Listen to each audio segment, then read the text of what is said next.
Hello, friends. Thank you for joining us this evening. I'm your host, Zen Garcia. Listen to Radio. Welcome, friends, readers, listeners, and viewers from across America and around the world. I'm your host, Zen Garcia. This is All Things Esoteric with Erin Moffett and myself, our once a month show looking into all things weird and conspiratorial. Erin, are you there, sister? I am here and I can hear you. Okay, good. Because for a second there, I wasn't able to hear anything, but I'm glad it's all resolved now. And so we're going to begin this show. We had talked about a couple weeks ago, speaking about the what you're involved in with regard to your gold and silver business, and all. I think that precious metals and just putting away, even emergency food, which reminds me that this is the last week for those of you that may be interested to take advantage of the $100 off from My Patriot Supply Company. And it is the website is Preparing with Zen, I believe it is. Justin will put in the chat room for those of you guys that are interested, and I'll check just to make sure that that's the proper website. But you can get a 4-week emergency supply through them for this $100 off. And as I said, this is the last week to take advantage of this sale. But anyways, with regard to the craziness, the insanity that is happening all around the world, I mean, the whole thing with what's going on with the election and all that still unresolved. And so, just things are crazy out there in the world. And I think that everybody should, as much as they can, to prepare for just inconvenience. And even the scriptures say that there will be a day when it is peace, but then come sudden destruction. And so, those of you that remember back when Hurricane Katrina went through New Orleans and the levees, they say failed. I say they were made to fail, but anyways, there was no food able to get into the city, no trucks coming in or out, and no supplies. The grocery shelves went barren, and people starved and were unable to feed themselves. There were riots on the streets. There were gangs going door to door. And so you do not want to have to put up with, or even, have to go through any kind of period of starvation. Things like just putting away a medical kit, batteries, again, emergency food and water supplies, just even if it's only for a month. I mean, even only for a week, which I think definitely you should have more than, the least is a 4-week supply in my opinion. But, even 6 months, if you can afford to do so, that would be a wise option. But I also think that, metals, precious metals, and even cryptocurrencies, in my opinion, are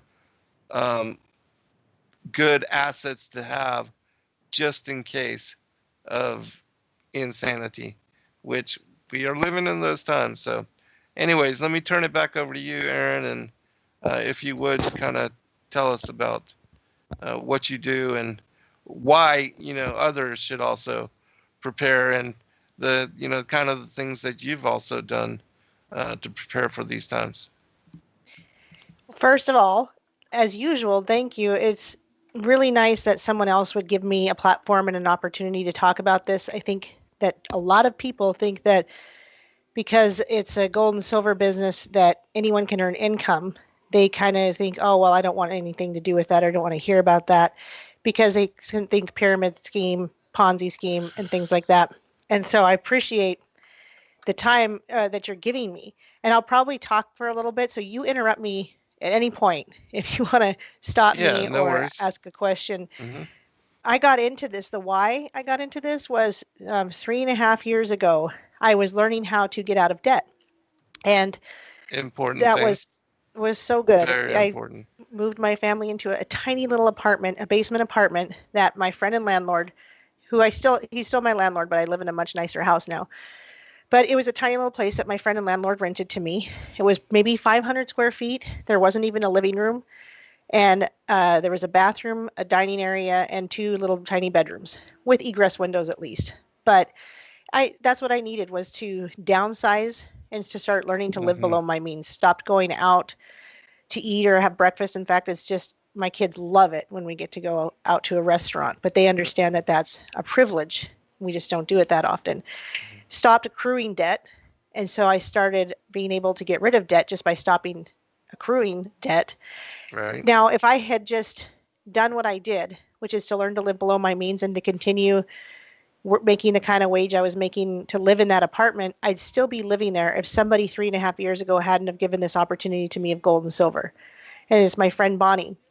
And it was on one of the worst days of my life. In fact, I had not, it wasn't like detrimentally bad, but you'll understand when I explain it. I had just signed up with a different um, MLM, multi-level marketing company called Rodan and Fields, which is a face cream company. And I bought in at $700, which to me is still worth it. I'm still part of the company and I use their products. It doesn't matter. But the point is that I just spent $700 on that. I had just ended a relationship with someone who took $600 from me and was never going to pay me back. And I was supposed to have my first little face cream party, right? So I went to this wine bar where my friend Bonnie works, and she goes, "What's up with all this stuff that you have?" And I said, "Well, I just signed up with this, and it's a terrible day, and I hope really nobody shows up because I just lost $600 with that guy, and I spent $700 getting into this." And she goes, immediately says, "Well, you should just do what I'm doing." And I'm like, "Really? Are you serious right now? Fine, what is it?" And she said, "Well, it's gold and silver." And I had no idea why I should care about gold and silver. So I want anyone here, if you don't know anything about gold and silver or why you should care, that was me 3.5 years ago. So I had no clue why I should care, but I sat down with her and another gal, and they made it sound like I could actually make money with this company, where these other companies, it's harder to earn an income. And I was like, okay, fine. So I dove in on another adventure into another multi-level marketing, not knowing one thing about gold and silver. But I'll tell you what, I'm so glad that she picked one of the worst days of my life to introduce a business to me that I could have just ignored, or she could have felt too embarrassed to tell me because, it was a bad day for me. She could have been like, "Oh, today's just not the day to tell Erin." But what I learned in the first 6 months was a lot of how not to do this, was how not to treat people, how not to push people, how not to strong arm them. And that's what I did for like the first 6 months until I finally learned why I'm supposed to care about gold and silver. And that happened in December. I think it was the 18th or so, or December 12th, maybe 2017. That's when it was. Yeah. And we had a little meeting in Idaho Falls, and it was little then because we were still a small company. We had the owners, the co-founders, and one of them got up, and his name is Josh Anderson, and he taught us a little history lesson on Bretton Woods and the Federal Reserve. And it blew my mind, Zen. I had no idea 3.5 years ago. I had 3 years ago now, because it was 2017 in December. I didn't know about the Federal Reserve. I didn't know about inflation. I didn't know about Bretton Woods. I didn't know about Nixon and the gold standard. I knew none of that. None of it. And I was like, I've got to know more. I have to know more. And that just sent me in to a tailspin of research that led me down the road of other research that has led me ultimately to you and all these topics that I cover. And this has only been a 3-year journey, if you can believe it. But that's how excited I was to learn. And I started the YouTube channel because of the gold and silver company so that I could reach out to people, because all I wanted to do was get people to understand that they could know what I know. Somebody told me, now I want to tell you. I want to share with everybody who has ears to hear, not just the other stuff that I learned about. Obviously, I want to talk about Jesus. If you go back to my very first YouTube video, that's what I say. I want to I want people to know that I don't know where the Lord's going to take me with this channel. I said that. I said, I have no idea where the Lord's going to take me with this channel, but I know it's going to become something bigger than I could imagine. And it certainly has. It's just really, I've grown from it. I've gotten friends from it. But what's been more amazing is I've been able to share my knowledge of gold and silver with people who may already know. There's a lot of people that already buy it and they already get it, but maybe they didn't know they could get paid by a company to even talk about it or just get it at the best price. So that's the gist of this company. We sell gold and silver at the best price, and you can get paid to share that story. That's awesome. With regard to I'm going to get you to give the specifics of how it is that you get paid. But before you do so, I just want to talk about a little bit about my background as well, because I've been investing in metals for a very long time, since silver was like $6 an ounce and gold was like $400 an ounce. So, I remember those were the prices when I first started to purchase. And I've been living on, disability, Social Security my whole life, so I didn't have a lot, but I learned really quickly, and this is a lesson I wish everybody could learn and understand, is that you have to learn not to live in debt.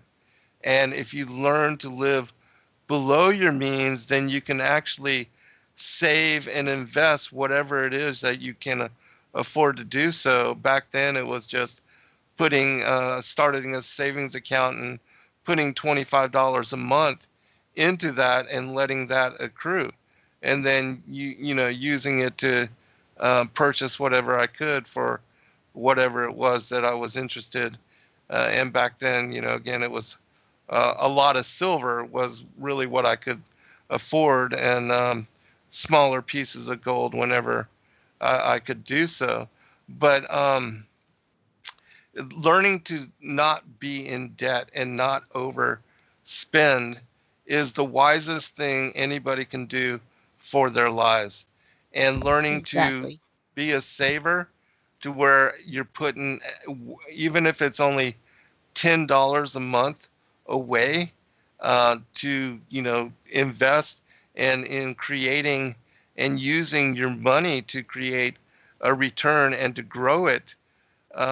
That's the smartest thing that anybody can learn to do, especially for young people. Because the sooner you begin to save, the sooner you begin to accrue, and the sooner you're able to put your money to work for you, the quicker the quantity will begin to swell up, and to and after 10 years of doing this and living like this, you'll have accumulated more than you can even imagine. And so, I tell people to start somewhere.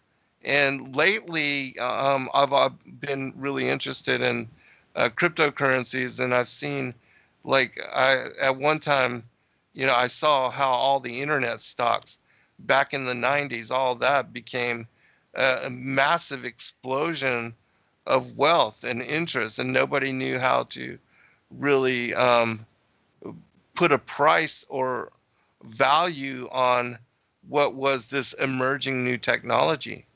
And I feel like the cryptocurrency space is similar, in that really people that are investing in it are on the forefront of, in the same way, of this internet technology, which made a lot of people a lot of money back in the 90s and 2000s.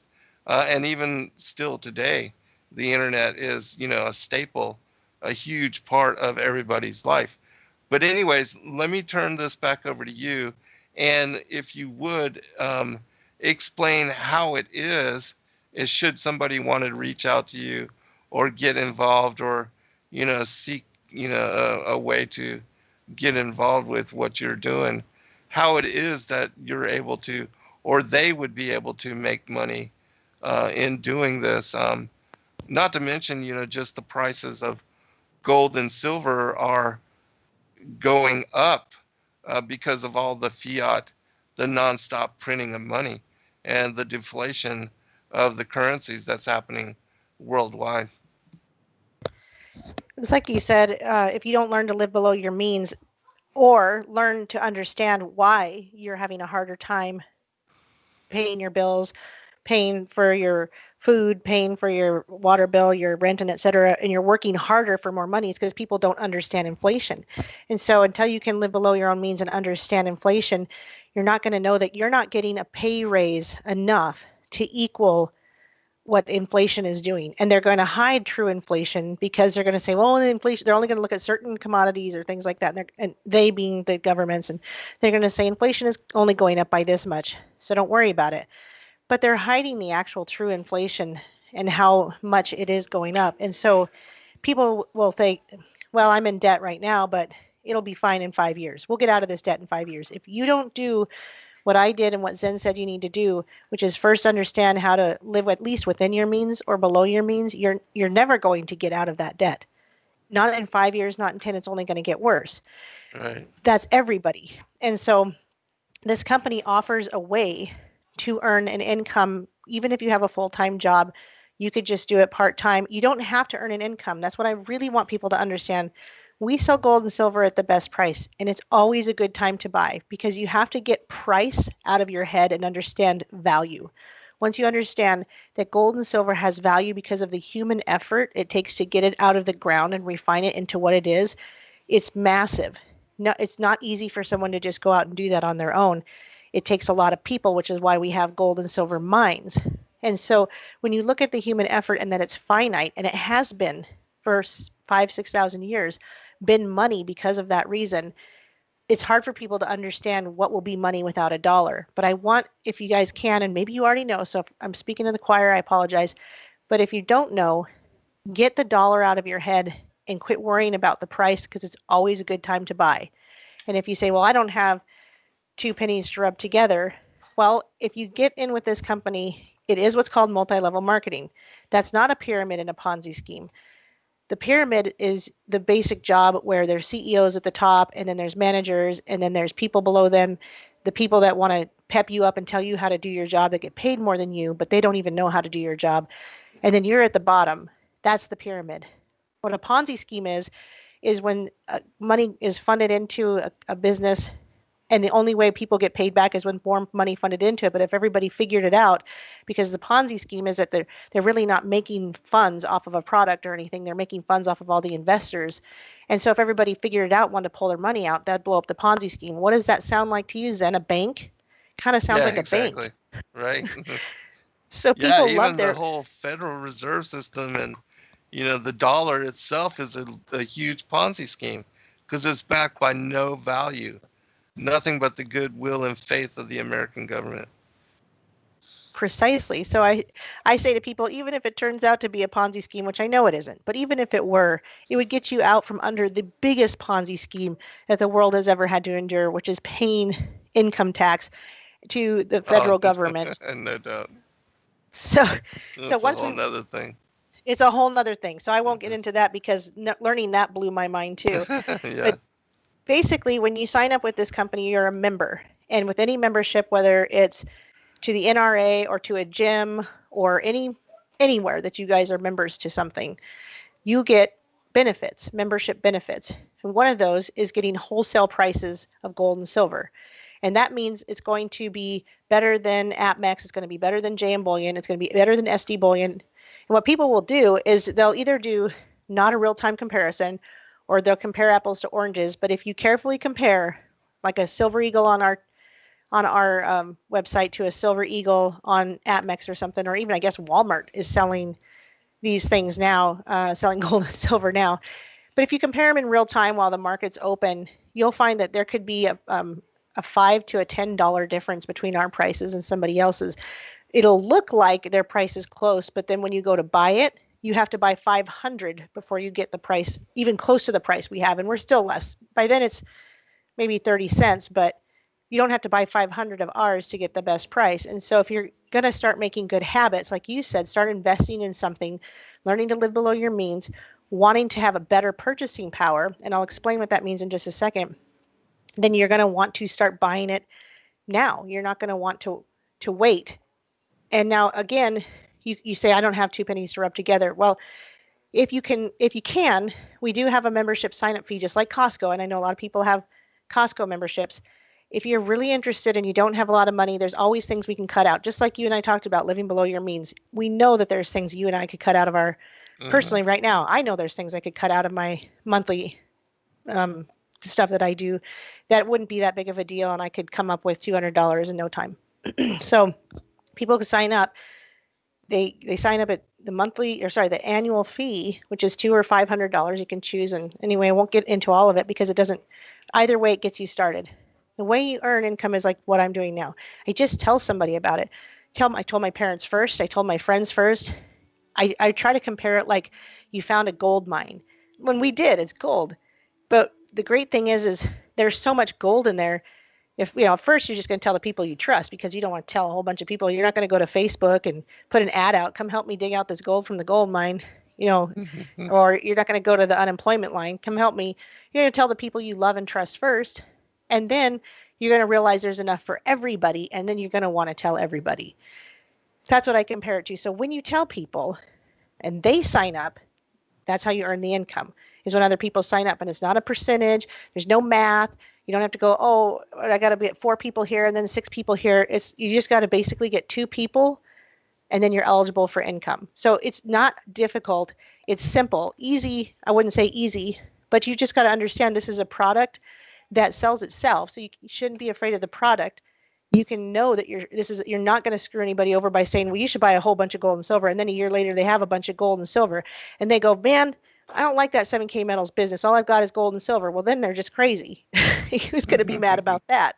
At least it's not going to be a bunch of stuff that's going to expire.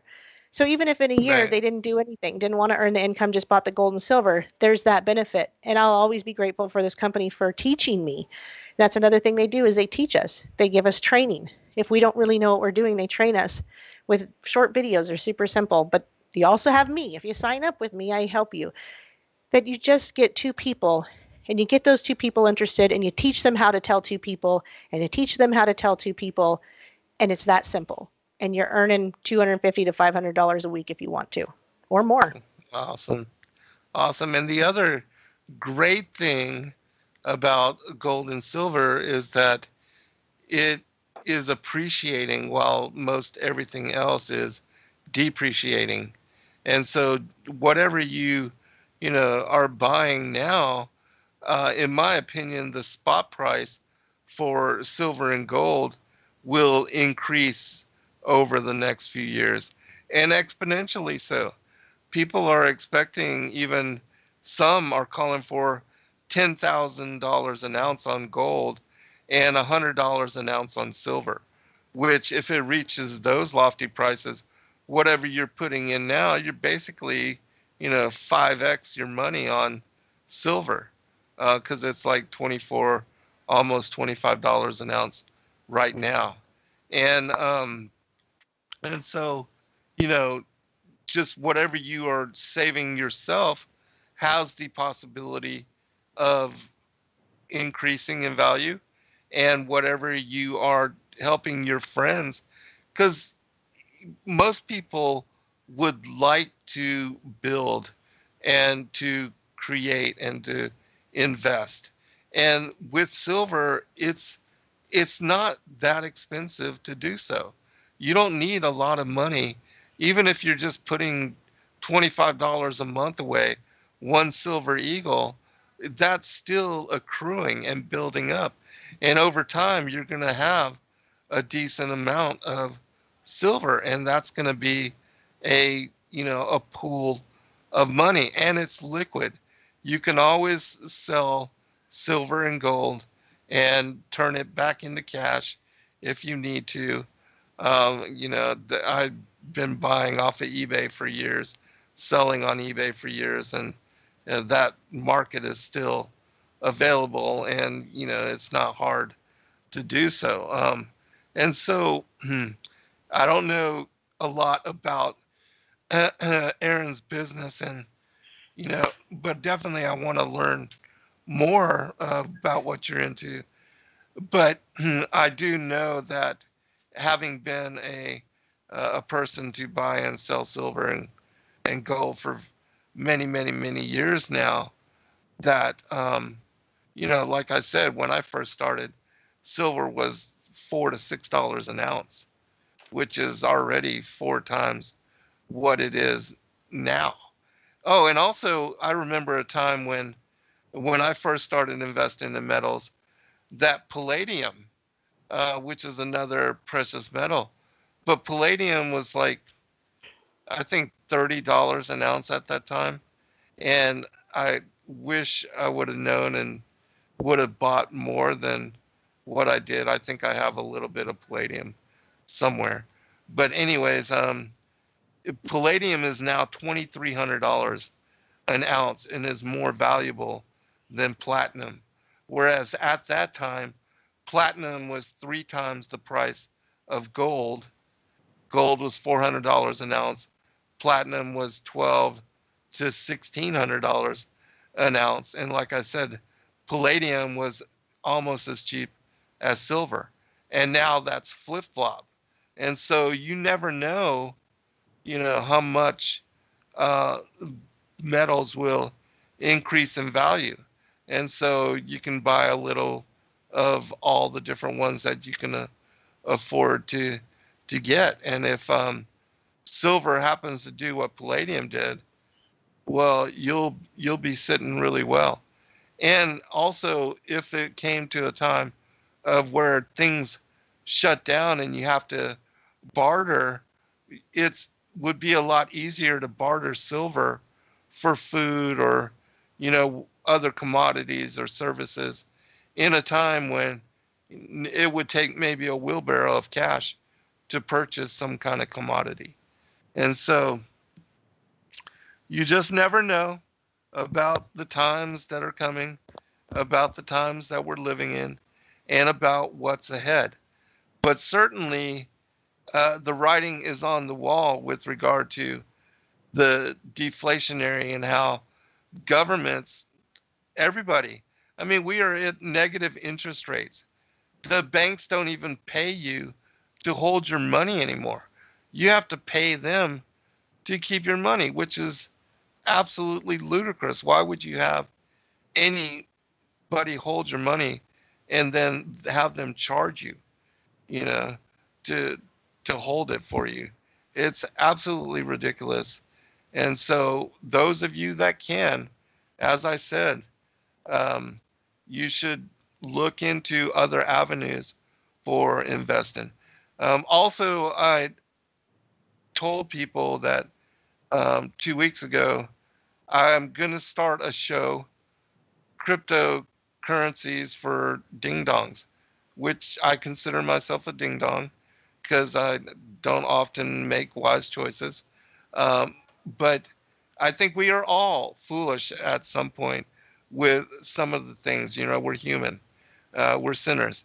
And so for those that know nothing about cryptocurrencies at all, don't even know how to go about purchasing or buying, I'm going to teach you, I'm going to show you. And also, even with just signing up with Coinbase, you can gain access to $180 in cryptocurrency absolutely free without ever having to purchase anything. And that's just in signing up and watching a few videos and taking a few tests. And so I'll do that. It'll probably be next week or the week after, depending on availability and on my schedule. But that's something that I'm going to, help those of you that might be interested in doing that as well. But let me turn it back over to you, Erin, and continue with anything else you'd like to say with this. And then whenever you're ready, we'll go into the show topics that you wanted to bring forth this evening. Yeah, I was gonna talk about purchasing power and give an example. I bought some silver at $17 an ounce from a guy on the same day that it was selling for $27 an ounce. And I told him that. I said, you could go to a coin shop. You don't have to, I was buying a whole bunch, 70 ounces from him. But he's like, no, I'll just sell it to you. So having told him the truth about what he could have gotten from the coin shop, I bought it for $17 an ounce from him. I immediately went to the coin shop and traded in 12 of those ounces for a $300 coin that I wanted. So when you do the math, and anyone, if you have a calculator, you can do that. But I got $26 a piece. And so Nice. I ended up paying $204 for the $300 coin. So that's what purchasing power is that the price of silver is going up. And it doesn't mean it's too late to start buying it, because it's going to keep going up. It's been higher than it is now. And it's Right. also not volatile. It doesn't go up and down and up and down and up and down. It gradually goes up. And then it has these little jumps every once in a while, especially in a crisis or the crash of the economy. Mm-hmm. And so that way, I was able to purchase something for less dollars because I bought the silver first. And then I went in and traded in for a higher price. Now, normally you don't do that in the same day, but that's just a good example of it, of what you can do even in a same year. Only last year I was buying silver at $14 an ounce. Right. So I have a whole bunch of silver that I did buy at $14 an ounce. The reason I took his particular silver in was because they'd been in a fire. They were all exactly the same, and I just didn't care about them that much, and so I wasn't trying to keep them. I'd rather trade those ugly rounds in than some of my nicer silver eagles or something.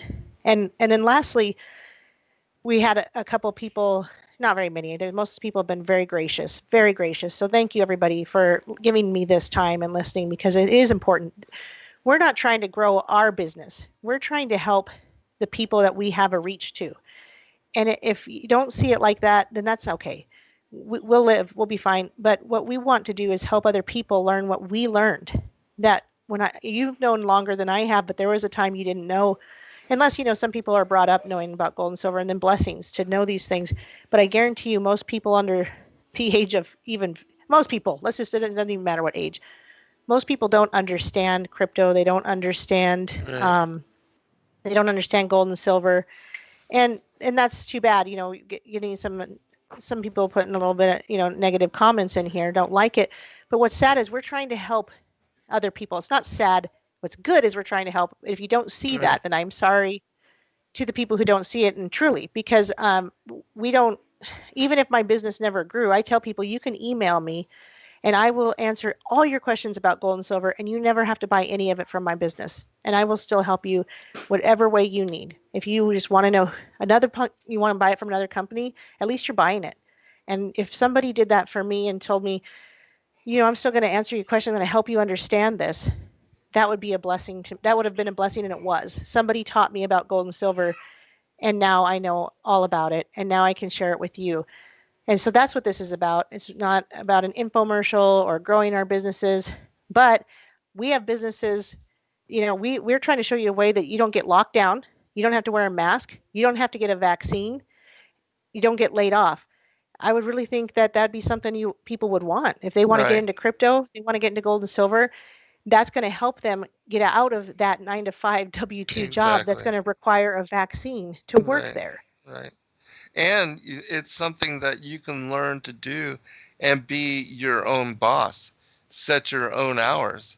And if you learn, even like with crypto and how to trade, but not even that. I mean, what I'm going to teach people is just dollar cost averaging, which is basically, what you're doing and just purchasing silver every month. You don't have to learn to trade, or you just want to be able to put a little bit aside every year. I mean, every month, or however much you can. But more importantly, and this is something that I'm so grateful that I learned young, even 20, 30 years now. And it's something that I wish that everybody could learn. And this is the way that you get your freedom. Because if you learn to be financially um, uh, free, to where you're not over leveraging yourself, you're not um, putting yourself in debt. That's the number one thing. If you can learn to live without putting yourself in debt, without using credit cards. I mean, yeah, keep them there in emergency, but don't just buy stuff you don't need and then have to pay interest on it. most people don't even understand how credit cards work and don't understand how you are hurting yourself and by overusing and spending money you don't have. Whereas if you were to free yourself up from debt and save a little bit and then put that savings towards something that could accrue in value, that would work more for your freedom and also in developing a nest egg for retirement. Because the sad thing is in this country, you know, the government doesn't pay for your health care. And it's unfortunate that it's not a citizen's right. And I think that in the least, government with all the taxes that they're taking from you illegally, that, they should be able to help with not just infrastructure, but with education and healthcare and things of that nature. But they don't. And it's unfortunate because America is supposed to be, the greatest country in the world, the most wealthy and most powerful.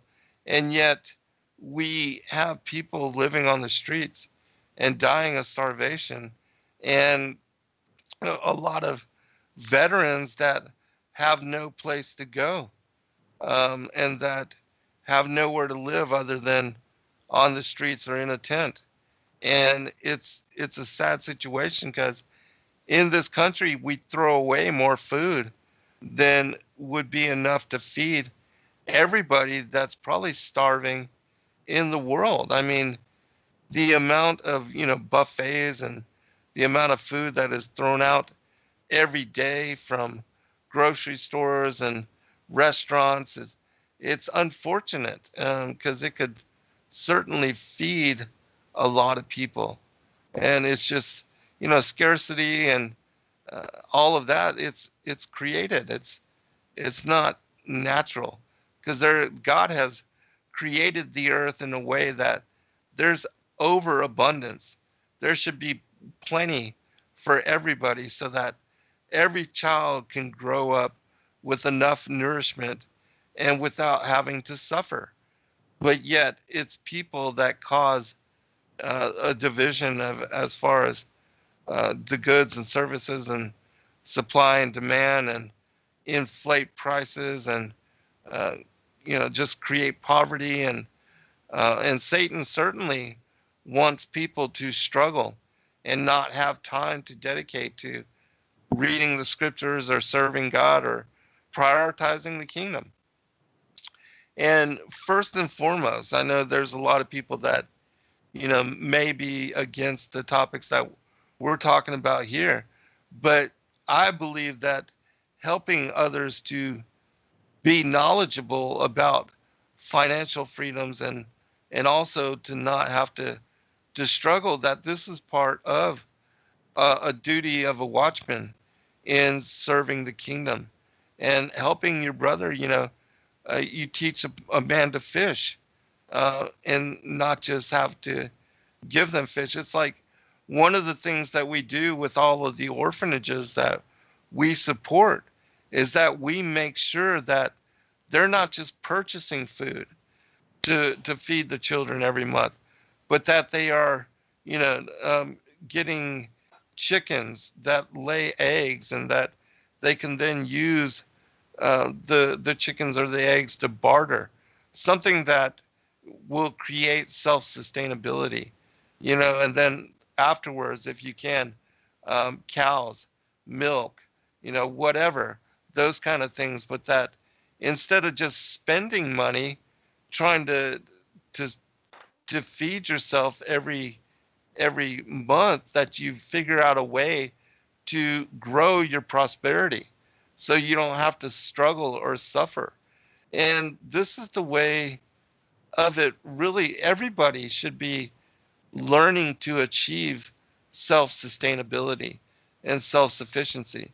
And there's different ways. I mean, there's so many ways that people can take advantage of, especially in this day and age when we have access to the internet and when you can, set up a show to where you can have AdSense even assist you without it affecting anybody. I mean, there's different ways that people can become, self-employed or self-entrepreneurs without having to even do a whole lot. There's many ways you can learn different techniques to take advantage of the internet and being, especially now, that so many are locked in their homes and unable to go out and mingle with crowds and people. And we're living in a very strange time in a very strange world where restaurants and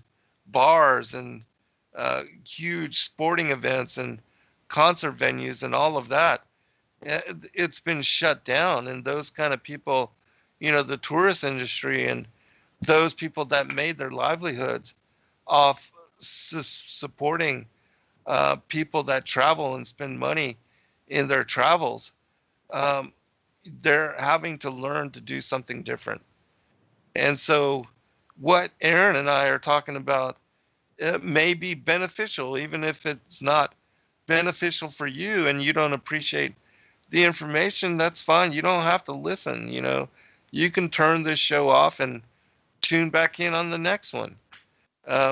We are going to try to help people in many different ways and many different facets and whatever way we can. And I guarantee you, there are others out there that do appreciate this information and that will be interested and that will want to learn. Because, as I said, in my lifetime, in my experience, investing in gold and silver has been very beneficial. And it's mostly been, as I said, just investing in silver because I could not afford gold. And, unless it was very small pieces, 1/10 ounce and sometimes maybe a 1/4 ounce, but certainly not any huge pieces. Um, but again, just in my lifetime, I've seen silver. And there was a time when it went up to $55 an ounce. And that was, pretty amazing. I was able to sell a few sets while the price was that high. It didn't stay that high for very long. But, the silver hung around in the $30 range there for a little while after that drop as well.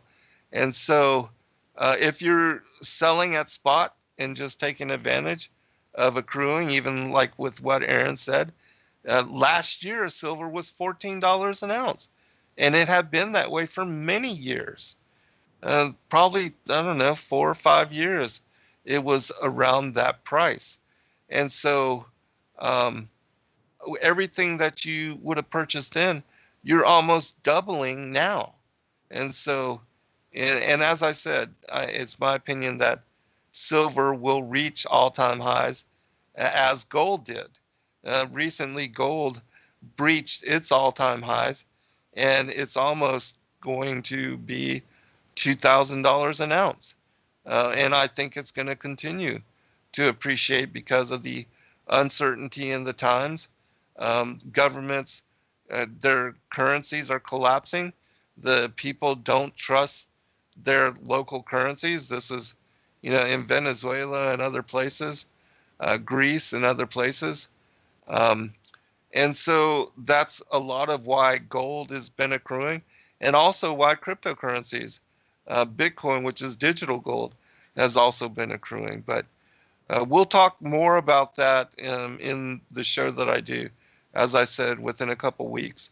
I did just recently let people know on my Facebook page, however, that there are 2 cryptocurrencies right now that will pay you just for holding them. There's one called DIA, which has a snapshot so that whatever you have in your exchange accounts of that cryptocurrency, it's going to give you so much more just for having it. And that will occur on December 10th, which is tomorrow night. And then there's another cryptocurrency called XRP, which is called Ripple. And this token is only $55 5 cent a coin right now. And it's going to take a snapshot of whatever you have in your exchange accounts um, on the 12th of December at midnight. And it's going to match you.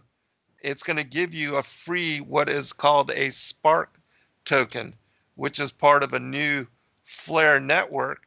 And so if you have even $500 worth of Ripple token, with, that's that would be 1,000 tokens. They're going to give you 1,000 Spark tokens for free. And again, this happens on the 12th of December. So if you're interested in what I'm talking about, you can either email me, zengarcia2010 at gmail.com, or go to my Facebook page and read the post that I just put out. It'll give you details, and it will also link the articles that give you more information on what I'm talking about. But this is an easy way to take advantage of getting free cryptocurrency again, and even doubling, as far as XRP, what you may be holding, even for 4 days. Whatever you accrue now up until the 12th, they're going to give you 1-to-1 what's called the Spark token, and that will go out in March. And so just another way to take advantage of, again, the newness of the cryptocurrency space and the ease of investing in some of these digital commodities. But anyways, let me turn it back over to you, Erin. I wanted to address a good point somebody made in the chat, that the Bible does say there will be a time that they're throwing their gold and silver in the streets. And then we had somebody else make a great response to that of course that will be the last thing they're throwing out in the streets, because it'll be the last thing that has value. And I do refer to that scripture when I talk about this business, and I remind people, I said, we're not there yet, or else we'd be throwing our dollars into the streets.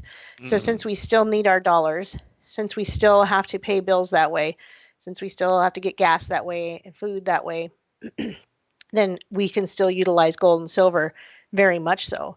Even if this vaccine is the mark of the beast and the end is nigh, we're still supposed to continue working, because Jesus is going to come like the Galilean wedding when we don't know. He's going to come in the middle of the night at some time we don't know, and we have to be with our lamps ready. We have to be prepared, but we're not supposed to stop working and just get rid of all our dollars and gold and silver and say, well, forget it, the end is coming, so I'm just going to sit here and wait and not purchase anything, not pay my bills. And I know that that's not what she's saying. She's not saying that's what she's doing. So this is why I'm saying we can still utilize these things like the cryptocurrency and the gold and silver, because we are still paying our bills and we are still buying food and we are still putting gas in our cars. And until we can't do that anymore, then there's a reason to have gold and silver to help our purchasing power, to have more dollars down the road, or even like I had in one day. It was a great happenstance for me, but it doesn't always take that long for your purchasing power to improve. But like I said, it's always a good time to buy, because it's going to help you no matter what, because it's not the dollar we should want. We should want the things that we will be able to utilize, that we will be able to trade with. And like you talked about self-sufficiency. One of my things I used to say a lot, and I should remember to say again, is if you want to become self-sufficient, I think, and this is my personal opinion, that buying gold is the first easiest thing you can do. Or silver, excuse me. Buying gold and silver is the first easiest step you can take, and then we can learn all the other things together. So that's why you and I talk about these things, is we want to do more than just get people to buy gold and silver and crypto. We want them to be able to live without a grid, to have solar power, to grow their own food. Right. Yes. How great would that be? Right. Absolutely. And again, it's not about, because yes, I'm very familiar with that particular scripture, but still, in the interim, until Yahushua comes again, and I'm looking forward to the time when we don't have to worry about, because there will be no more money, and everybody will be taken care of in the time that the kingdom is set up. But until then, we live in the matrix, and the matrix says that you have to pay your bills, you have to live, and you have to make a certain amount of money in order to sustain yourself without accruing debt. And you have to live above that debt level in order to maintain comfort and maintain peace in your life. Otherwise, you struggle and you stress. And so we're trying to teach people how not to struggle and stress, and also how to turn your fortune into something that will benefit you instead of hurting you. Because again, if you're just holding dollars, and this is something that an individual named Michael Saylor of MicroStrategy just recently did. He realized that if he were to hold cash in his reserves, even his personal wealth or that of his company, he would end up losing money and bleeding out his wealth. And that just holding cash, he would eventually have it dissipate.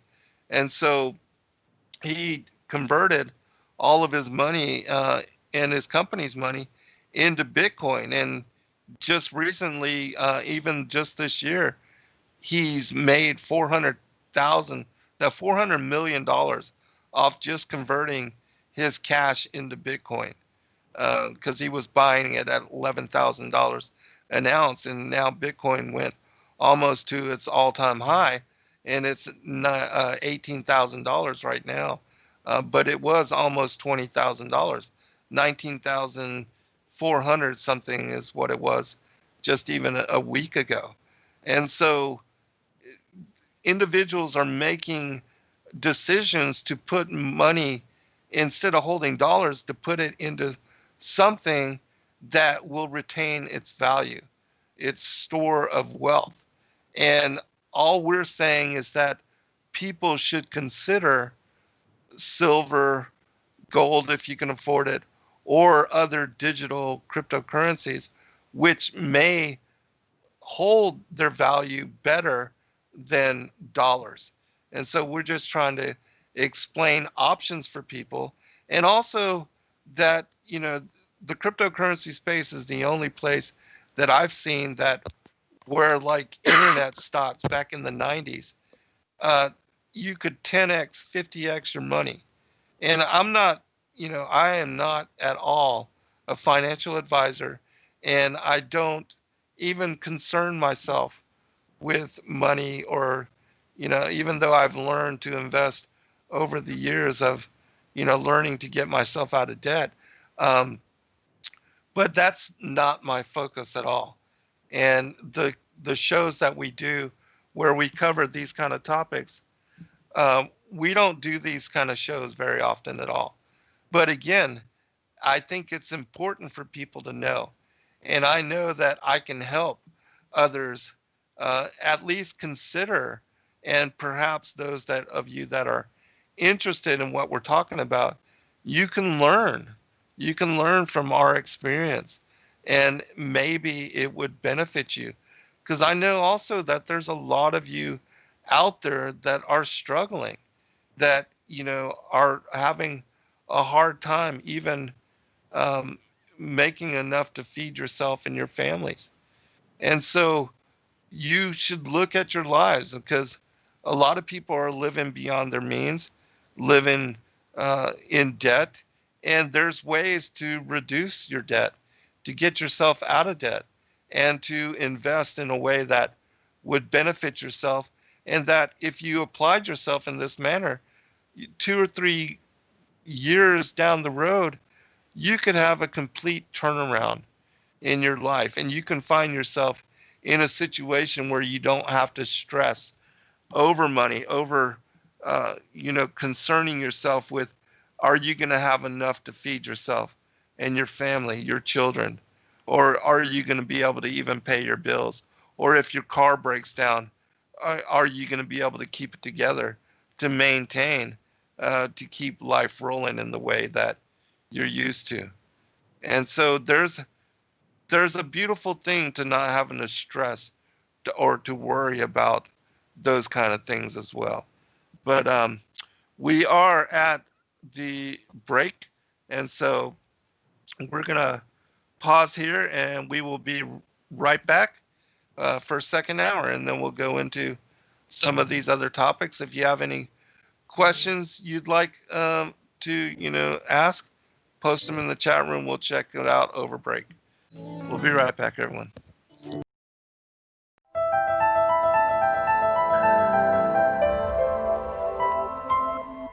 As a bookstore for truth seekers, it's our goal to make ancient manuscripts which were once held captive by secretive institutions available for public consideration. In our generation, where wisdom has increased as Daniel the prophet foretold, we have access to many of the testimonies our early church brethren were persecuted for preserving. After being hidden for centuries, these manuscripts have been leaked from various sources throughout the earth, and it's our goal to gather these sources into printable form to make available for all who seek the ancient way. If you're looking to deepen your studies of the biblical narrative, find these ancient manuscripts and more at sacredwordpublishing.com.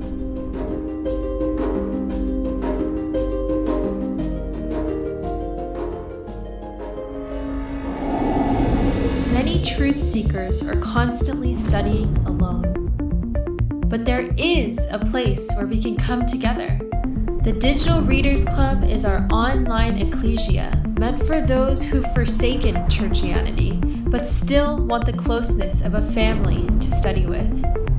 Join us every Saturday at 7 p.m. Eastern Time to put together the puzzle pieces of truth scattered throughout the ancient scriptures.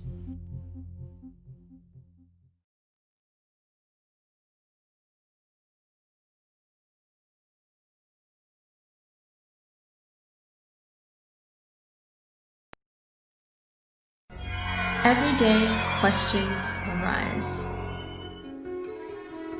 Are the stories in the Bible true?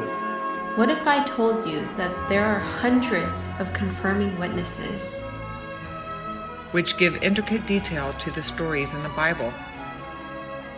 Have you ever found yourself deep in the rabbit hole with questions that no one seemed to have the answers to? Join us the second Friday of every month at 9 p.m. Eastern Time for our Ask Me Anything series with author and researcher Zen Garcia, as he sheds light on the mysteries which have us all searching together.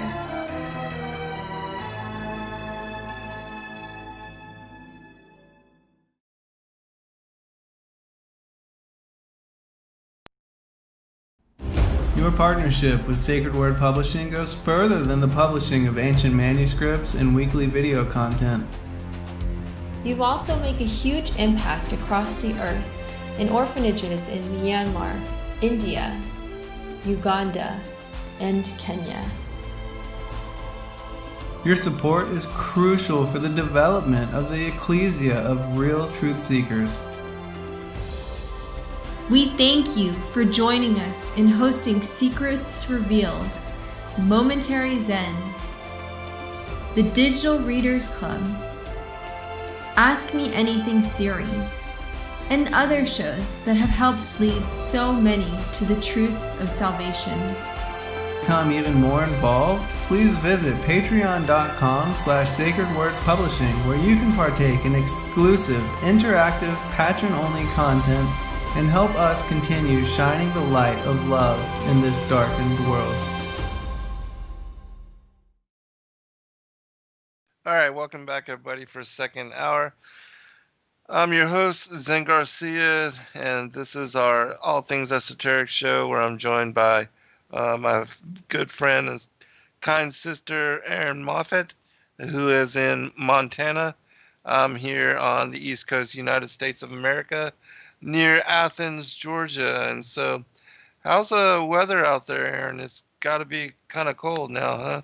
You would think. I got a sunburn today working outside on my face. What? My face is so warm. Yeah, it was in the 50s at least today.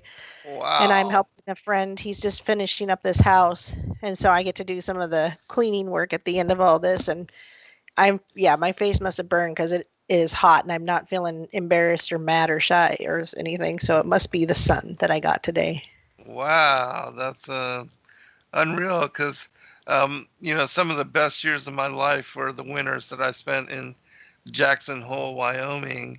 And oh my goodness, it would get almost negative 50 degrees there over the course of the winter, which I know it's not yet winter, that the winter solstice is on the 20th or 21st of this month. But already here in Georgia, it's cooling off. We're about in the 50s as well. I just figured it was probably a lot colder up north, but yeah. And so you wanted to talk about the pagan origins of the holidays, and so let's go into that. Well, real quick, somebody did ask you a question that I don't have the answer to. Yeah, sure. About how do you purchase things with cryptocurrency? Oh, that's a really great question. And right now, that infrastructure is being established. Just like when the internet was being, built out, and the web browsers and all of that came online, and people were beginning to be able to even utilize it. And then, email came into being, and then people started buying up all the different websites and the domain names. And that was also something that became available. And a lot of people, purchasing just different names, they have made a fortune off of having done that in the early, like the people that bought Coke as a domain name. They ended up getting very well paid. But anyways, we're still at that phase where the cryptocurrency infrastructure is being established. And even though you can utilize certain cryptocurrencies for purchasing different items, the adaption is still in process. Like, for instance, it's just been this month that PayPal has joined and allowed people to start purchasing cryptocurrencies by using the money you have, with them. And it was only recently that credit cards would even allow you to purchase cryptocurrency. They would not support it and support your ability to purchase it. And so it's been difficult for people to even invest in it as a subset of the investment as far as portfolios and the different means that people have been, like you can easily purchase stocks, bonds, open up options, trade Forex. All those things are really easy. You can get set up and doing that in a day. And those kind of things are being now set up for crypto. But the ability to use it as, as currency, like your dollars, that has not been built out yet. But that is coming. And so there will be a time where everybody will have a digital cryptocurrency wallet on their phone with multiple different types of crypto within it. And you'll be able to use different ones to pay for, even when you go to the store, in my opinion. Even for gas, that there's going to be all kind of different cryptos that you can use to purchase different commodities. And, again, we're at the forefront of all of that. It's not been set up yet. And so it's not easy. And that's why, as I said, a lot of cryptocurrencies remain very cheap. And the entire space itself is only $450 billion. It's less than $1 trillion market, which gold is like a $600-700 trillion market. And so when the infrastructure is built out and people start putting even 1 to 5% of their wealth into cryptocurrencies, um, the the possibility of the prices that they are at right now are going to be so inflated. And that's why, I've been advising people, even though I'm not a financial advisor, but I have been recommending that people come to learn about the space and go ahead and start investing. Because as I said, even Bitcoin is at its all-time highs. It's almost $20,000 a coin. And there was a time where it was less than $1 a coin. And the people that got in at that time are literally cryptocurrency millionaires and billionaires. And so, there could be a chance, because as I said, it's still early adoption and less than 1% of the population, just like knowledge of flat earth. Most people have no idea as to biblical cosmology. In the same manner, most people have no concern and no understanding of how to invest in cryptocurrency. And I think that once you have 5-10% of the world population flood into this space, excuse me, that the people that have already entered and have already begun to invest in this space, they will greatly benefit. And so that's why I'm going to start teaching others about it and helping others to become more familiar with it, because I do believe that it will benefit them in a way that people can't even imagine right now. But let me turn it back over to you, Erin. I'm glad you're doing that. That's exactly what my channel is. And we will move on so, everybody can be happy, because the title is about pagan Christmas. And the reason I wanted to talk about the pagan Christmas is because this is my first year without a tree. And so I was convicted last year, but I had the tree up already before I watched my first video on why I should or should not have a Christmas tree. And I said to the girls, I have 2 children and they're 7 and 9 years old. So I told them last year, I said, this is the last year we're going to have a tree. So they've had a year to understand that we're not going to decorate for Christmas. But what's really cool is that I'm getting into learning about the feast days and why those should be what we do instead of Easter and instead of Christmas and these are other pagan holidays. But I don't know a lot about it. And I know that you do. And then, so the way I learn is first, I just watch videos, right? And then I try to research it to a point where I can talk about it. It was the same with the gold and silver. I try to get to a point where I can talk about it at least well enough that I can explain to somebody why I've made that choice. And I'll tell you, my parents did not like this choice that I've made.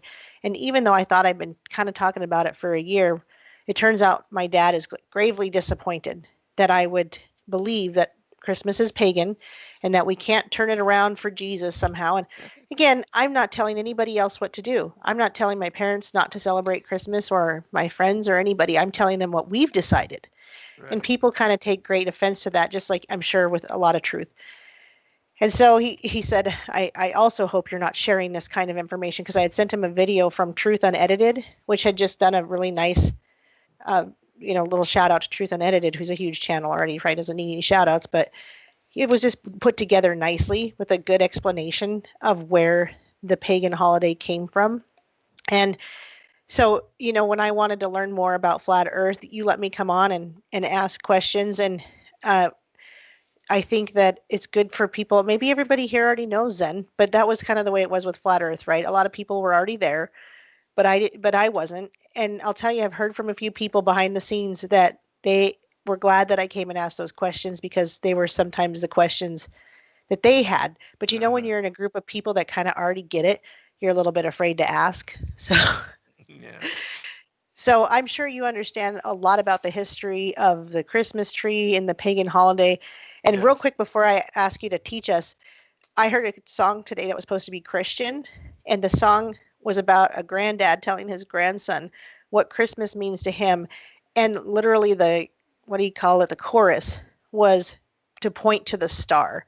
and they're trying to say that Jesus is the star of Christmas. But what I learned about the Christmas tree and what the star actually means, I was like, oh no, these people are bought and sold as bad as any secular artist. But anyway, I thought, it'd be, I don't know if you want to just do a general education to anybody who doesn't know or where you want to start. But what I learned, first of all, to be able to talk about myself was the Christmas tree, and then some of the pagan roots of Saturnalia and things like that, or Santa, or I just figured you could teach us some stuff. Yeah, I will certainly assist, but I'm not proclaiming myself to be any great expert. But with regard to what I've learned in regard to the tree, and also to other symbologies that are connected to, because in my opinion, the Christmas tree is a phallic symbol, and it actually is associated to what the elites worship as their origin, as far as the beguilement of Eve, and what happened in Genesis chapter 3, where the serpent beguiling Eve impregnated her and brought forth Cain, who is their progenitor, and he being the child of the wicked one. That is how they found origin in this time-space dimensionality. And so you see things, not only is the serpent, the feathered serpent, worshipped in antediluvian times, but also that's why you see things like the tree of the knowledge of good and evil, and also, that the tree is a representation of, again, a phallic symbol, and also you have the egg or the yoni, which is an egg, and that even the egg in Easter, which comes from Astarte, the goddess, the goddess of the pantheon of gods and goddesses, and she is the Semiramis figure in the unholy trinity.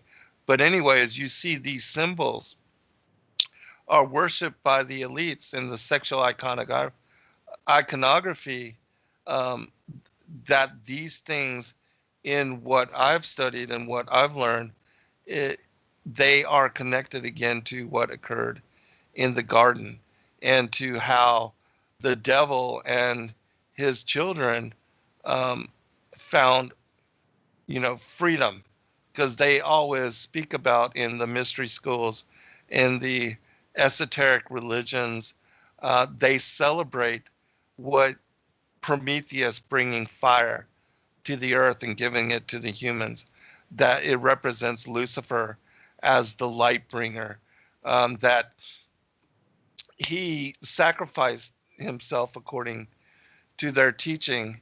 He sacrificed himself on behalf of humanity, so that we could have free will to know and to experience pain, pleasure, light, darkness, good, and evil. And so they've turned things upside down, and they celebrate Lucifer as the god of liberation and as their god of free will and freedom, and that he gave us opportunity when the God of the Old Testament, what they say, Yahuwah, Yahweh, Jehovah, Yahweh, that this God had only wanted to suppress us and to keep us in bondage and to not allow us to soil our oats, so to speak, is what they teach. But certainly we see that in Jeremiah chapter 10, we are warned against, following in the ways of the pagans, and in celebrating, cutting down a Christmas tree and decorating it in gold and silver tinsel and putting ornamentation upon it, and having it in our living rooms as a representation, again, as a giant phallic symbol, which is exactly what it is. And if people that don't understand that, Um, it's not difficult to look and to examine and to study, especially in this day of the internet, that if you look up the pagan origins of both Easter and Christmas, and you realize that Yeshua was not born in the middle of December, and that December 25th is actually a celebration of, as you say, Saturnalia, and also the winter solstice, and that the 25th of December is the 3 days after the solstice, when they say that, the sun rising again reverses course in the sky, and the shortest day of the year, that the sun is starting to elongate the day by 4 minutes each day and each evening. But what have you learned or studied from it? Well, like I said, a lot of it was really more about the tree to begin with, but that a lot of other pagan gods celebrate their birthday apparently on December 25th, and I don't have it written down, but there's several of them that we could find. But I guess a lot of what is interesting is that one of the ones that I watched was really good. Talked about, if you look in the scriptures, it talks about trees a lot and what the tree means, and the tree often means people or a person. Right. Yeah. Right. And The that family tree of humanity. right. And that's what scripture refers to often, even like when Satan will be cut down like a fallen tree, chopped down in Isaiah 14. And so, and then also when Christians try to point to the Christmas tree, I think it was in Isaiah 11 to 14, it's not saying get a tree and decorate it. It's saying don't do these things. Right. And then also that, like you were talking about the tree of knowledge. Well, they had it in medieval plays, the tree of paradise, where they'd hang apples representing the forbidden fruit, which are now the glass bulbs. But so if the tree represents people or a person, let's say it's a kingdom of people, and what we put at the top of it often is a star, which could just, you could say, well, that's about Lucifer. You could just say the star, that's Lucifer. You could say that, but it wouldn't maybe have as good of an argument as when you look at when they have the angels at the top, and the angel often holds like a harp or some kind of instrument, or holds two candles. And so if you look at the upside downness of the pagan holiday and the tree, we could say that represents Lucifer at the top, and he's trying to be over the kingdom of man. And that's kind of what I learned about the tree. And I thought, and I learned that last year, and I thought, there's no way I want to have a tree in my house if it means Lucifer at the top of the kingdom of humanity, which he would wish to do. He would wish to take over the throne and control us and be over all of us. And so again, this is my first year without a tree, and it's neat to find out that a lot of my listeners have never said anything to me about my belief about Christmas or having a tree, and it's neat to find out that many of them have been without trees for years. So they're throwing that out there. Oh, it's my 5th year. Oh, it's my 3rd year. And I just think that's so nice to hear people sharing that with me, and that they haven't been telling me I need to do it this way or that way. And as far as the holiday of Saturnalia itself, I haven't gone into a lot of research of that part yet. Again, I've listened to videos on it, but I wouldn't say that I'd be able to repeat it or explain to people.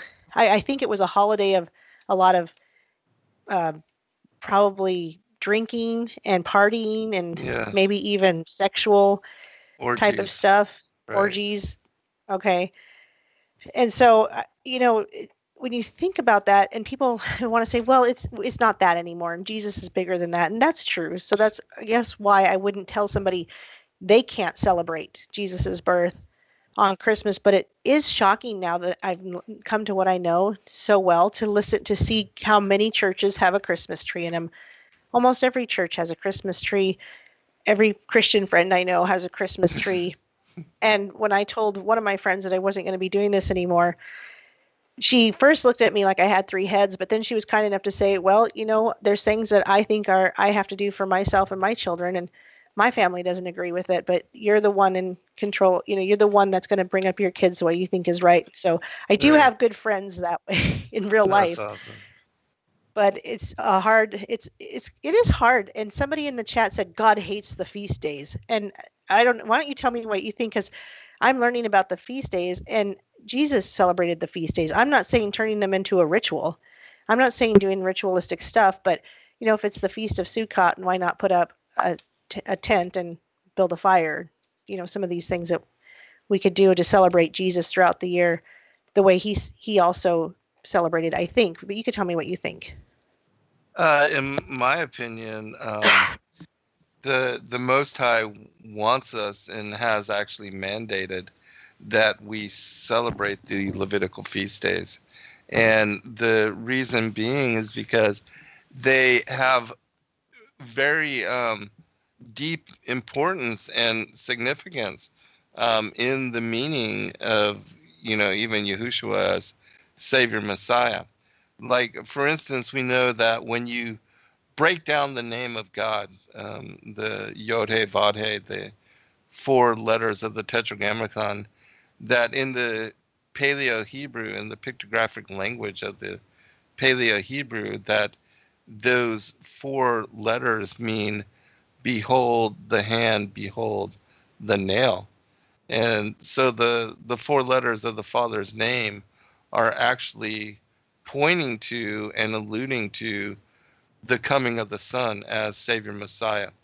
And that the name of Yahushua, which that's his Hebrew name, Yeshua, is the Aramaic name, but that his name means Yah's salvation, or Yah is my salvation, my Savior.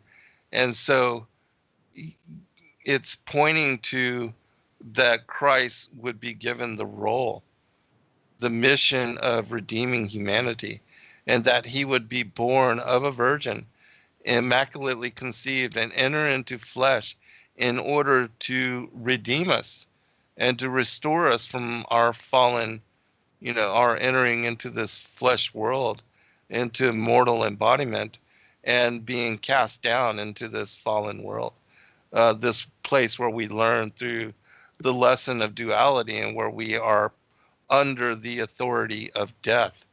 And so once you understand that, you understand also in studying the Levitical feast days that there are 7 that are mandated in Leviticus 23. And that is Pesach, which is Passover. And then you have on the 15th of Nisan, unleavened bread. The 16th of Nisan, first fruits. And on the 7th perfect Sabbath after the Sabbath of the 15th of Nisan, which is a full moon Sabbath, the first month, either March or April, depending on the Enochian calendar and how it lines up for that year. But anyways, in 7 weeks thereafter, on the day after the 7th Sabbath, which is the 9th of Sivan, you have Passover, or not Passover, but Pentecost, or what is called Shavuot. And how these feasts align with the coming of Christ is that if you study and you look at even when he was crucified and placed on the cross about 3 p.m. on the 14th of Nisan, which is about the time that the Jews traditionally would select, would bring forth the lamb for slaughter for the Passover meal. And that Passover was a celebration of when they were in bondage in Egypt, and how the angel of death would that night pass over Egypt. And because they had marked their doorposts with the blood of the Passover lamb, and that they had marked it in the shape of a tah, which is the Hebrew letter for T, which is in the shape of and form of a cross, a partial cross, like a T. That you know that it was because of them, excuse me, excuse me, but it was because they marked their doors with this particular symbol that the children within were protected and preserved, and all of the Israelites were protected from the judgment of the Passover angel that night. And then with regard to the fall feasts, a lot of people don't know that the three remaining fall feasts, which is Yom Teruah, the Feast of Tabernacles, and Yom Hibberkarim, which is the Day of Atonement, and Sukkot, the Feast of Tabernacles, that these particular feasts will be fulfilled by Christ in his second coming, and that on the Feast of Trumpets at a later date in the future, he will return on this day, and that's when the seventh trump will be sounded, because it's always on the Feast of Trumpets that the shofar is blown in order to announce the appearance of the waxing crescent. And so when the seventh trumpet is sounded in that day, that's when the church will actually be raptured and preserved from the wrath of God, which is about to be poured out on the wicked and those not written into the books of life. And then you have where Christ, after pouring out the wrath of God,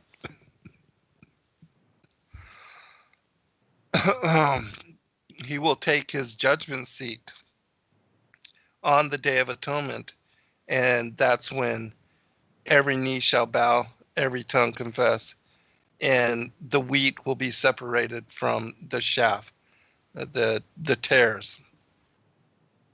And then, God willing, we will all be numbered amongst the elite, the elect, and the wheat. And then on the 15th of Sukkot, the Feast of Tabernacles, New Jerusalem will descend out of the heavens, come here to the earth, and then the righteous will be allowed to enter therein. And it will be for the 1,000 years of the millennial Sabbath rest that we, God willing, will be with the Father, the Son, and the Holy Spirit in New Jerusalem, which is the home of the righteous. It's paradise descended down here to the earth. And so understanding that the Levitical feast days are connected to the first and second advent of Christ, and that even Adam's banishment from paradise was said to happen on Yom Teruah, which is the first of Tishri, on the waxing crescent, the first day of the seventh month on the Enochian Hebrew calendar. And so when you understand these things, in my opinion, God wants us to celebrate the Levitical feast days. And my family and myself, I can't even tell you, it's been 6 or 7 years now that we've been honoring the Levitical feast days and not celebrating. We don't celebrate any of the pagan holidays, Easter or Christmas. We do celebrate Thanksgiving, but in my opinion, that's not a pagan holiday, and it's actually one of the holy days or celebrations, holidays where God is, we show gratitude and give thanksgiving to him for the bounty he pours out upon us. And I think, that should be every day. That Thanksgiving should be every day, but at least it being celebrated once a year, I think that's a very good thing. But in my opinion, I tend to try to celebrate that every day, because I'm grateful to him for everything and all the bounty that God pours upon all of us every day. And I believe every day is a blessing. Every new dream, every chance that we wake up to new opportunity and new life, it's an incredible and awesome blessing, in that we should be grateful and honor our Maker, our Creator, for allowing us that chance and that renewed opportunity. And so that's why we celebrate the Levitical feast days and not the pagan holidays. On my channel, I have someone that's helping teach, and every Friday we talk about something about the feast days. And right now, of course, we're talking about Hanukkah. And so even though my dad was very disappointed in my choice to not celebrate the pagan Christmas holiday, my mom gave me a menorah for my birthday, which was yesterday. That's awesome.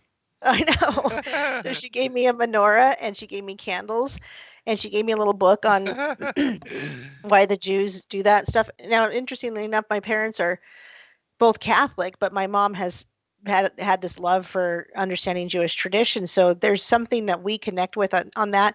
And so it may turn out that her and I celebrate these feast days together in a way. And I would have a family member to do that with, including my own children, of course. And then, my dad can choose not to be a part of it.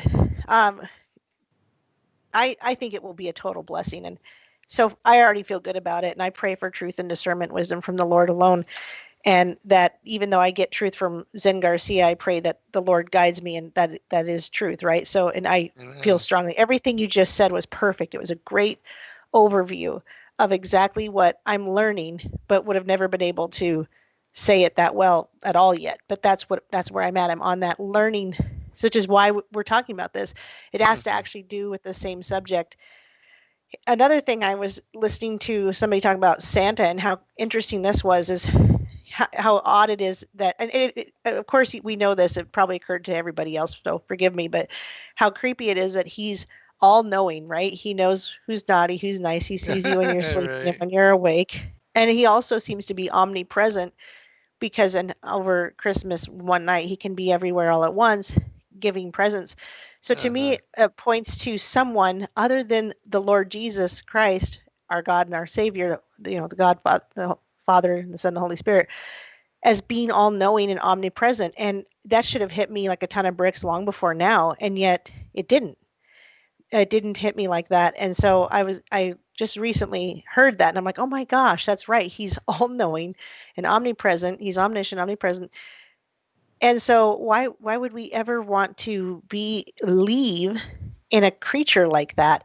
And of course, elves, which I know you obviously have probably a great understanding. My understanding just comes from Gary Wayne in particular, when he's been on my show about the elf bloodline. But maybe you can teach us more on that. I'd be interested to hear what you know. Yeah, well, the elven bloodlines, or the fairy people, they are said to be, one of those that came out as far as the, like even the giants were children of the angels that were created from their taking wives of all which they chose from the daughters of Cain, which they were already a hybrid species. They were reptilian, seraphic in nature and appearance.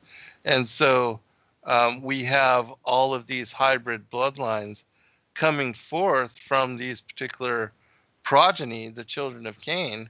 And so they literally are the children of the devil. And so when you see, it's interesting that Santa, that it's like an anagram almost, because Santa also, if you rearrange the letters, spells Satan. And it's interesting that Satan lives at the North Pole, that the bottomless pit, the abysmal chasm, the opening to the hollow earth entrance and down into Sheol, that is the place that he was cast out of the heavens. And where he says in Isaiah 14, I will exalt my throne above the stars and the clouds of God. and that I will establish my throne in the sides of the north above the mount of the congregation. The mount of the congregation is located at the North Pole, below what is Polaris. And Polaris is exactly where the throne of the Most High God is established. That is the center of the vaulted dome of the earth. And so when you understand the dynamics of what he is speaking about, it says in Isaiah 14 that uh, whereas you wanted to be like the Most High, I will cast you down to the sides of the pit. And then we see in Job chapter 1, he says to God, when the council of the mighty is gathered and the sons of God come, where have you been? He says, I've been wandering to and fro, up and down within the interior of the earth. And so the reason he says that is because when God cast him out of the heavens, he threw him down from Polaris and into what is the bottomless pit, into the sides of the pit.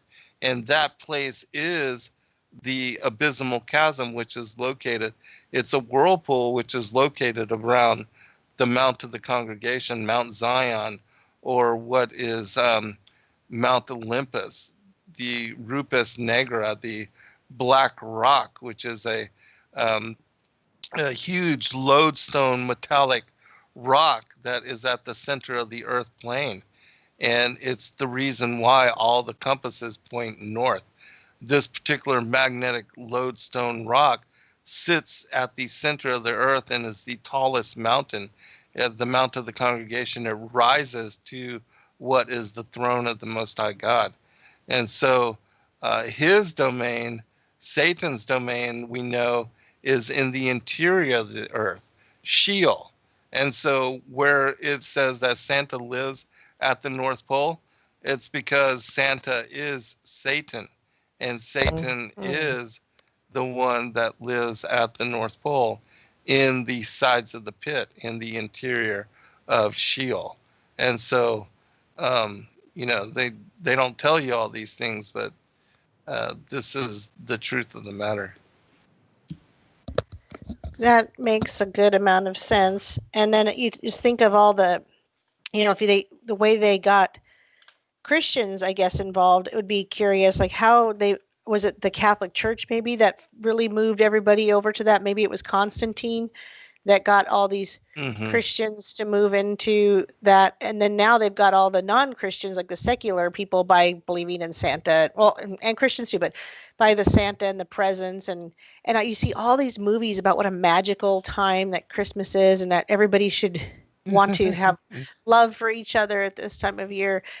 And it's like, man, breaking the programming of growing up loving Christmas is not really that hard, but sad. It's been, just kind of sad for me. So I'm so glad that my children are going to grow up so differently. Now, they may choose that, Mom, we grow up and we don't agree with you, and so we're going to do things differently. And I hope that's not the case. I pray it's not. But they're going to be allowed to do that. That's exactly what we're given as free will. And so they may choose to grow up and feel differently, but they're going to have a way better backbone and foundation than anything I ever had. I mean, we're talking about finances. I grew up thinking that we should just get credit cards and let those do everything for us, which is why I had an enormous amount of debt that I had to fix. But I also grew up loving Christmas. My mom and I, that was like the holiday that we shared. But I also grew up with atheistic parents. Now, my mom says that she was agnostic, which is probably true. But for all I knew, they didn't believe in anything. Yeah. And my mom even talked down about the Bible. And so while we wean ourselves off of these things, like we didn't celebrate Halloween last year and this year, and now we're not celebrating Christmas the way that we would. And my children, being young, they have not complained. They have not said, I think this is really unfair. Right. Thank you, Jesus. They've not said this is unfair. This is not cool. Because I'm also not saying, don't enjoy the day. I'm not saying, sorry, we have to hate this day. Instead, I'm like, if you want to see Christmas lights and think they look cool, fine. Let's see Christmas lights and say, well, that looks pretty neat how they decorated that. I mean, you've got to have a balance. We can't just be shunning the world because the world, most of people are doing those things. How can we Right. bring people into our circle if we tell them everything they're doing is wrong, or act like, or look down our noses at them, which I'm talking Right. about me. I'm talking about me. I have to be careful about that, because I can't just go, now that I know the truth, how do you not know it? Oh, look at that pagan with his decorations and that pagan with her decorations. Instead, we have to have compassion, just like it says in Jude chapter 1 verse 17, and persevere through these people, and have compassion for some, because we can't just, it's like when we first learned truth about anything, right? We just wanted to tell everybody. We wanted to tell everybody, Right. but it turned off so many people. And so now, especially you, as long as you've been doing this, but myself now, I've come to a place where I want to be more of an example. And while I'm going to tell some people why I'm doing it, I don't need to go to my neighbor and go, oh, so you've got a Christmas tree. You want to hear about what I know about the Christmas tree? unless I feel like I have to check that person as a Christian to try to protect them. In that case, that would be different. Real quick, I just want to say, HAL 9000, it looks like the Nightbot deleted your message, and I don't know why, but that was none of us. So HAL 9000 came in, and Nightbot, oh, they posted a link. Okay. So somebody, if you guess, you can't post a link if you're not if you don't have a wrench, but Nightbot will get you. Anyway, back to what I was saying. I'm just learning myself to have compassion and love for people, especially with the mask thing, especially with what we're going with all that. I'm trying not to give dirty looks to people who have masks on, because that's 99% of people.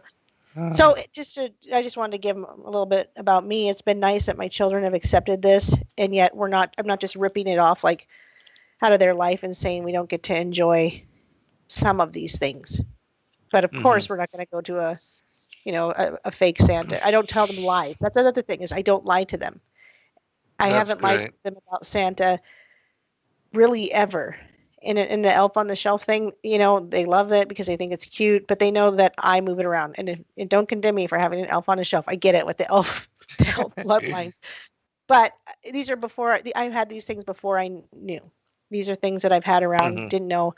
Again, first year without the tree, things like that. So I never lied to them about how elf moves around. I've never lied to them about whether Santa really comes and brings a present. And I think I'm going to say one more thing about that. That's a big deal, because people think it's funny and cute when you portray your child about Santa for some reason. There was a little girl that had written a letter to her parents how angry she was that her parents had lied to her and betrayed her about the truth about Santa. I know. And everybody thought horrible. It was funny and cute. And they shared it. It went viral. What a funny, cute little thing that this girl was mad about finding out the truth about Santa. And I'm sitting here going, that's really unfortunate that she can't trust. Yeah, she can't trust her parents. They're liars to her. Right. Why would any kid trust their parents about anything after finding out about that? And it's not funny or cute. So yeah, anyway, I'll turn it back to you, but it is something that people don't think about because they've gotten so used to lying to their kids, and that's just the way it is. But of course, like, you find out the truth, and it can be traumatizing. And you could say, well, why, oh, Santa, and people like to do that. It's just Santa, who cares? I mean, you're gonna have to learn the truth eventually. But these are children, and these things can traumatize them because they have faith that Jesus says that we should have. They will believe to know to the ends of the earth about what you tell them, because they trust you as a parent and as an adult, that what you're saying is true. So please don't lie to your kids about anything. Right. Yeah, because you could end up paying for that later, and it could cost you more than what you realize. And why anybody would want to support, that Santa or Satan living at the North Pole came and bought all your kids all these Christmas presents and brought it to them when you're spending your hard-earned money, to do these presents out of the kindness and lovingness of your heart, and wanting to give your kids and take part and celebrate in this pagan holiday when you don't know better is just beyond me. I don't get it. But yeah, I'm so glad that my family, that we aren't involved in the whole commercialization. And even, a lot of churches celebrate Halloween, which is just, Oh, I absolutely bizarre know. to me, because people are literally being sacrificed and Yes, killed and and children. tortured to death. Yeah, a lot of children that day. That's a high holy day for the Satanists, and why you would want to take part in something evil like that is just beyond me. And but people do, and they want their children to go get that candy, trick or treat. I mean, it's bizarre. Right. I stopped that last year because I said I don't want to put a jack-o'-lantern on my door and have kids saying trick or treat when I open the door because I'm just letting in spirits. And Mhm. I explained to people, I said, yeah, maybe I could clean the house after that. I could probably go and cast off a lot of these spirits, and but eventually it becomes difficult. Like compared to mud, I know everybody's probably tired of me saying this, but I compare it to mud in my house.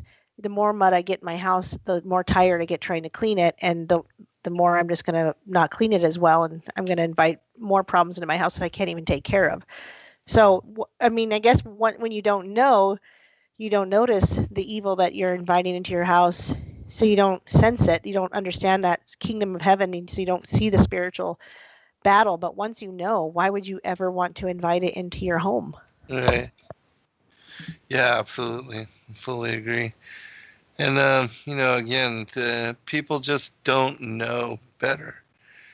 And that's why I think that it's important for people to do the study on the pagan origins of the holidays and not the holy days, because the whole true holy days, again, are the Passover, unleavened bread, first fruits, um, Pentecost or Shavuot, Yom Teruah, the Feast of Trumpets, and Day of Atonement, and then the Feast of Tabernacles. Those are the true holy days, and so people should come to learn about them, because if you do, you'll see they're intimately connected to Christ. And I didn't even expound upon, that he was the Passover lamb. Crucified, he died on the evening of the 14th of Nisan, was entombed, and then resurrected on the 16th of Nisan, which for the Feast of First Fruits, most people don't realize, but that's when the high priest does a wave offering. He does the wave offering of the barley sheaf, which is the first crop to ripen. It's the first of the winter crops, and the Jews, they will eat of the old crop until the first offering of the first fruits on that particular day, the 16th of Nisan. And because the barley crop is the first to become ripe, they dedicate and bring their offering to the temple. And then after the high priest does the wave offering, then they begin to eat of the New Year's crop. And then you have, for the 7 weeks leading up to Pentecost, the offering of a different crop. And the Jews celebrate, the Israelites celebrate the barley, the wheat, pomegranates, figs, oil, the olive in the form of oil, um, the grape in the form of wine, and the date. I believe those are the seven. And so they do an offering each of the 7 weeks leading up to Pentecost. And Pentecost, for those don't know, that's when they received the law on Mount Sinai, that Moshe received the law.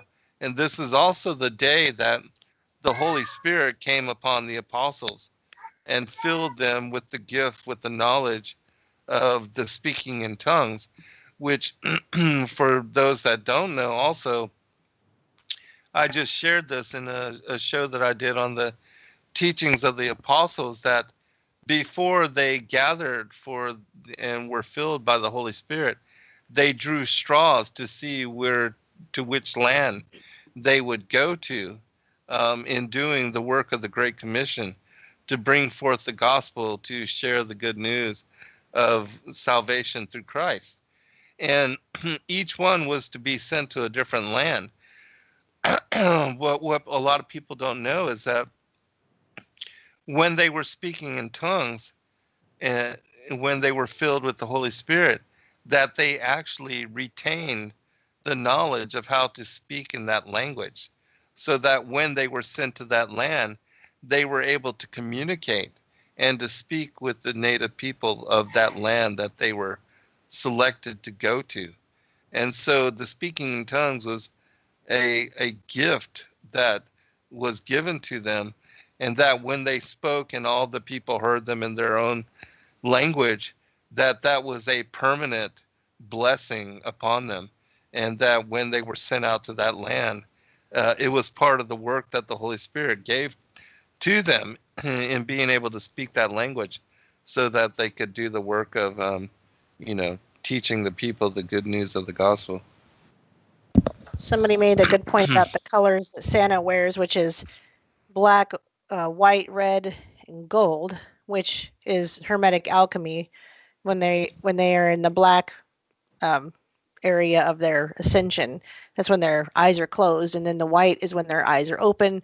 The red is when they accept, when they come to acceptance of this ascension that they think they're coming to. And when I say they, I'm talking about anybody who believes in Hermetic alchemy, and that sort of, which is a lot of pagans, right? A lot of the elite, a lot of the evil reptilian types, and then gold is their true ascension. And so, of course, he would be red or black and white and red and gold in nature for his colors. Question is, how are we to offer it to Yah about the question of the crops? in the book that I wrote, The Flat Earth as Key to Decrypt the Book of Enoch, I explain how it is that I have set up an altar in my house, and that I recommend people have an altar outside of their house as well. And that whereas I used to have my altar facing east towards Jerusalem, I now, because I know that God sits upon the throne of the earth, on above Polaris, my altar faces north towards the throne room. And in offering on first fruits, that even if you don't offer barley, whatever, that I like to offer some of all the different fruits. Like I'll just get a basket of fruits and nuts, even fine flour, even wine. I even offer aloe water sometimes. And so that you can do the same just on the day of first fruits, the 16th of Nisan. Go and place upon, a rock that's not been touched by iron, not been worked by any tool, but just a normal rock, and offer, these first fruits, offer whatever fruits, nuts, you can pour out wine, milk, fine flour, whatever, just offering a wide variety of crops, and just to show gratitude. And I just pray over it and thank the Most High for providing all these things for us. And anybody can do that. And I think that in showing gratitude and acknowledging the Most High for all the bounty that He pours upon us, that I think this is a great way to celebrate that particular feast day, and that anybody can do it. And so that's one way you may consider doing that. But anyways, we have arrived at the end of the show, Erin. It's always a pleasure, sister. It was a really good show, and I appreciate you and appreciate the listening audience. We love all of you and hope that you remain blessed. Thank you again so much. Yeah, no problem. And we'll do it again very soon.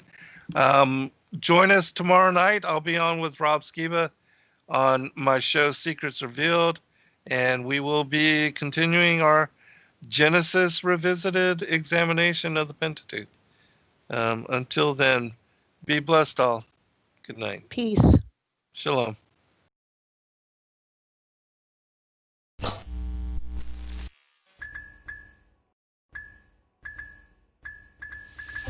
Thank you everybody for joining us for this video and this broadcast. We appreciate all of you and thank you for your patronage. Please do like and subscribe and share with your friends. God bless all of you in your seeking.